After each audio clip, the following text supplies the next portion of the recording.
My girlfriend tweeted, "I don't owe anyone an explanation for my life choices."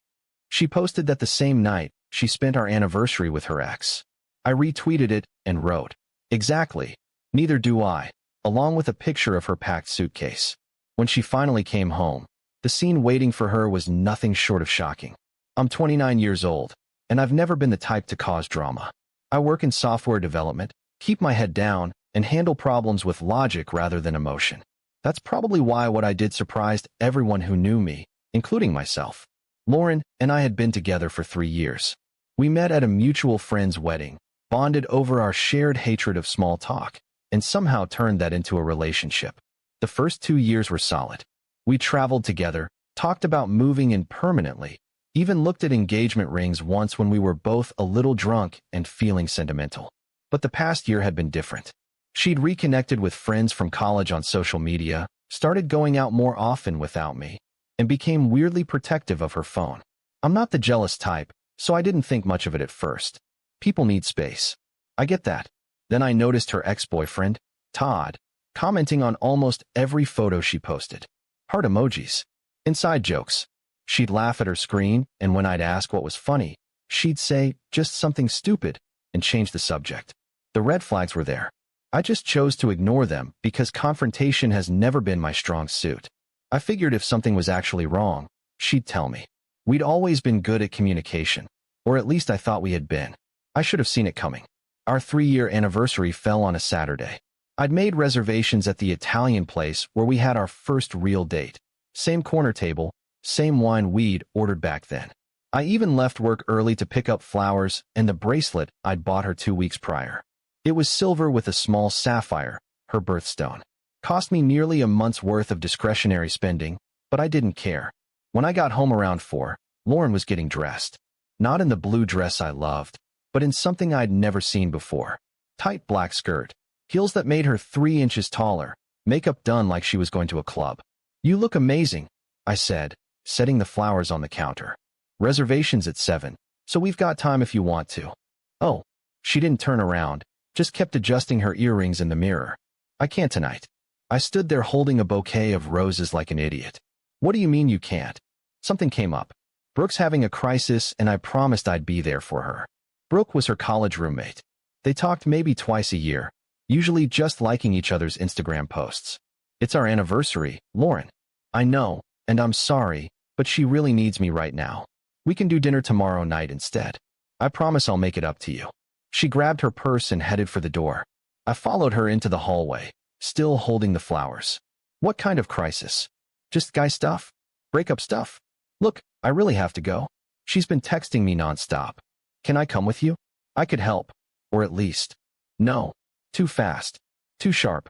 She caught herself and softened her tone. "She needs girl time. You understand, right?" I didn't actually. But she kissed my cheek, told me she'd be home by midnight, and left before I could say anything else. The door clicked shut, and I was left standing in our hallway with a bouquet of roses and a bracelet box burning a hole in my pocket. I canceled the reservation. The hostess was understanding, but I could hear the disappointment in her voice. They'd been holding our table for weeks. I put the flowers in a vase, stuck the bracelet in my sock drawer, and ordered Chinese food because I didn't have the energy to cook. Ate it on the couch. Watched 2 episodes of a show I didn't care about. Around 9, I opened Instagram out of boredom and saw that Lauren had posted a story. It was a video taken at a bar I didn't recognize. Loud music. Flashing lights. Her laughing with a drink in her hand, head thrown back, like she was having the time of her life. And right there in the frame, arm around her waist, was Todd. Not Brooke. Todd. I watched it 3 times to make sure I wasn't seeing things. Zoomed in on the video like some kind of detective. That was definitely his hand on her waist. That was definitely the same watch he wore in every photo he posted.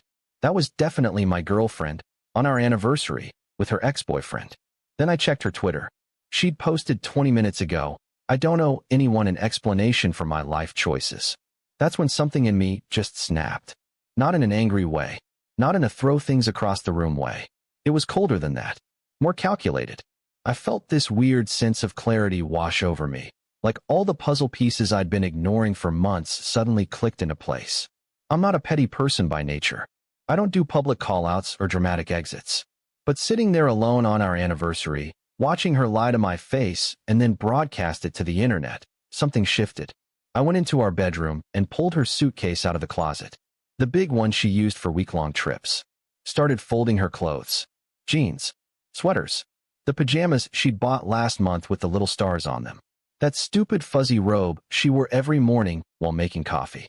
I packed methodically, the way I approach everything. Calm, efficient, thorough. Her toiletries from the bathroom. Her books from the nightstand. That stuffed elephant she'd had since childhood that she pretended not to care about, but would definitely panic if she couldn't find. Her laptop charger. Her favorite coffee mug. It took about an hour. When I was done, I set the suitcase by the front door, made sure it was positioned perfectly in frame, and took a photo. The lighting was good. The suitcase looked almost artistic sitting there against our white door. I posted it to Twitter as a reply to her tweet. Exactly, neither do I. Then I tagged her. I didn't expect it to blow up the way it did. Within an hour, I had 200 notifications. People I hadn't talked to since high school were commenting. Friends were texting me asking what happened. Someone even made a meme out of it, the suitcase with various captions about karma. My phone wouldn't stop buzzing. I watched in real time as the tweet got retweeted, quoted, screenshotted, and posted to other platforms. Someone found Lauren's profile and started leaving comments on her posts. Another person dug up old photos of us together and made a "This You" compilation. I turned my phone off and went to bed. She came home at 2 in the morning. I know because I wasn't actually asleep, just lying there staring at the ceiling, wondering if I'd gone too far. Wondering if I'd just nuked a 3-year relationship over one bad night. Wondering if I was being paranoid or justified. The sound of her key in the lock. The door opening.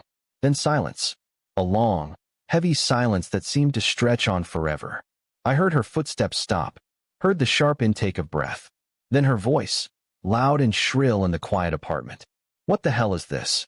I got up and walked into the living room. She was standing next to the suitcase, still in the outfit from earlier, mascara smudged under one eye, heels in her hand. She looked exhausted and furious all at once. Your stuff, I said. Are you serious right now? Are you actually serious? Are you? My voice came out steadier than I expected. You lied to me on our anniversary. Went out with your ex, posted about it online. I didn't post about him. I posted about. It was a general statement. I saw the video, Lauren. He had his arm around you. She opened her mouth. Closed it. Opened it again. It's not what it looks like. Then what is it? Because from where I'm standing, it looks like you ditched me on our anniversary to hang out with Todd. Todd and I are just friends. Brooke was there. She just wasn't in the video. We were all hanging out. It was a group thing. So you lied about where you were going because? Because I knew you'd react like this. She gestured wildly at the suitcase. At me? At the whole situation. You're so insecure. You can't handle me having male friends. This is exactly why I didn't tell you. I actually laughed. Couldn't help it. The absurdity of it all just hit me at once. I'm insecure. You spent our anniversary with another guy and then tweeted about how you don't owe anyone an explanation. You made that choice. I'm just responding to it. By packing my stuff and humiliating me on Twitter? Do you know how many people have been blowing up my phone? My mom called me crying because she thought we broke up. Well, she stared at me. Well, what? Maybe we should. The words hung in the air between us. Her face went from red to pale in seconds. You don't mean that, don't I? Lauren, be honest with me right now.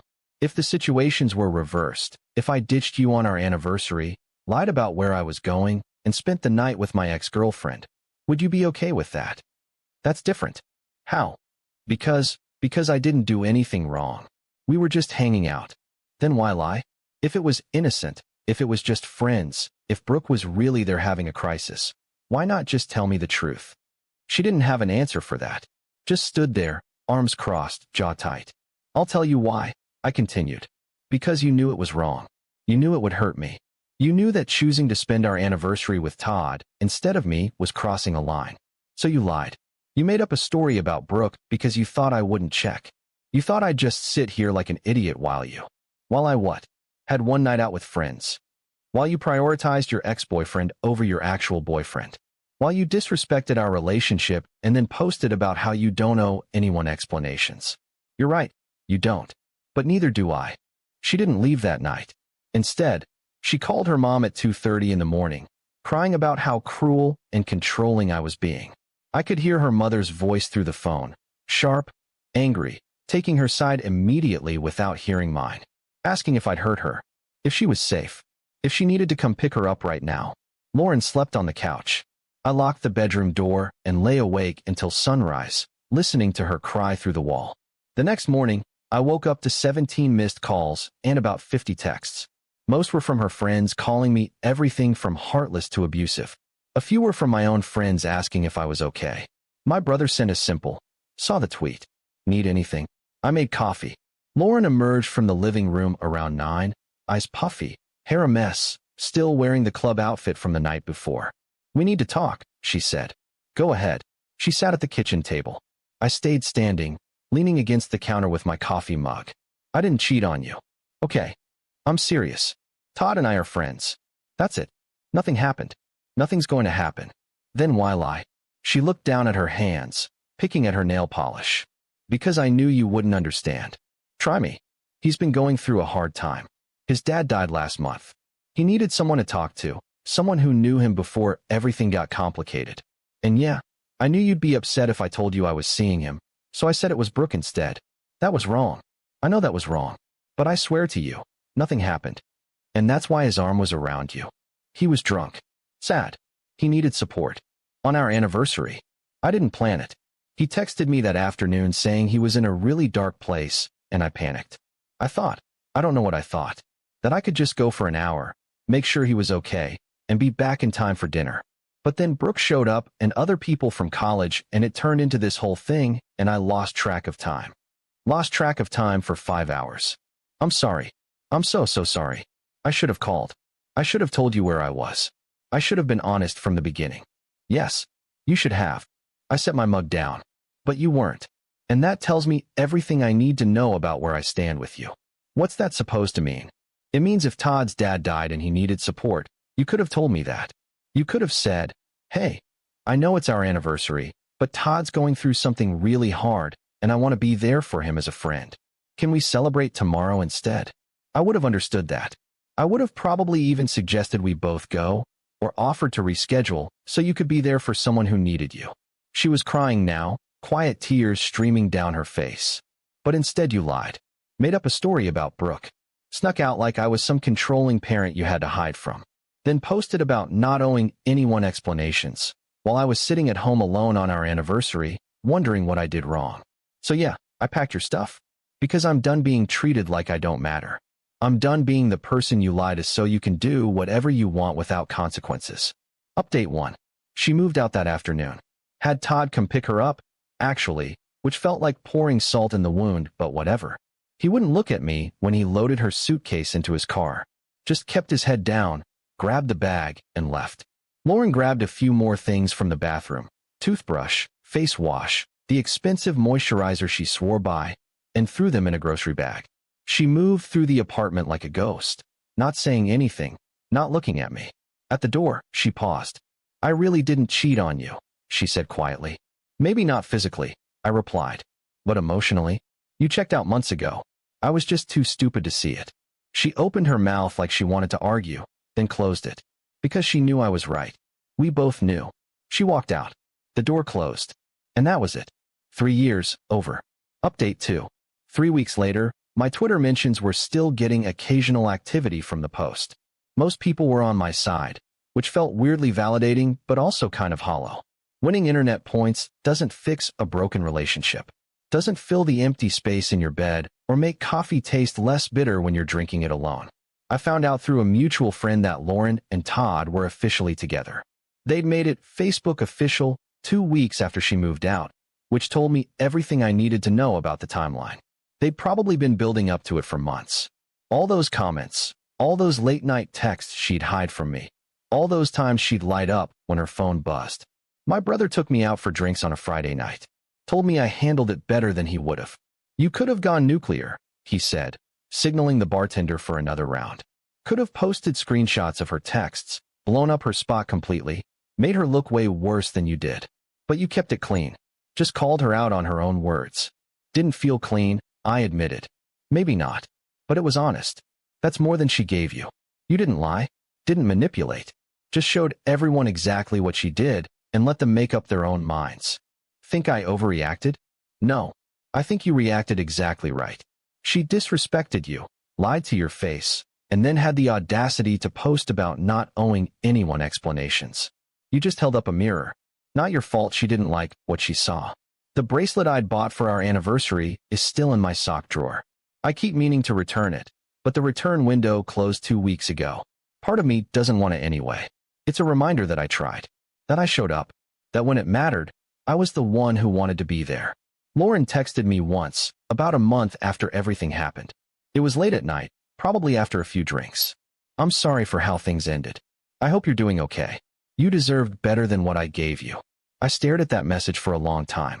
Drafted about 15 different responses. Everything from thanks to a full paragraph about how much she'd hurt me.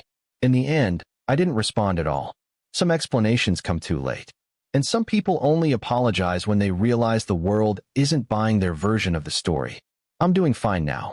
Better than fine, actually. Started going to the gym 4 days a week, reconnected with friends I'd been neglecting, even went on a couple dates. Nothing serious yet, but I'm not in a hurry. Taking time to figure out who I am without someone else's needs dictating my choices. The tweet's still up. Every once in a while, someone new finds it and leaves a comment. Most of them say the same thing. Legend. King behavior. This is how you handle it. I don't feel like a legend. I don't feel like a king. I just feel like someone who finally decided they deserved better than being someone's backup plan.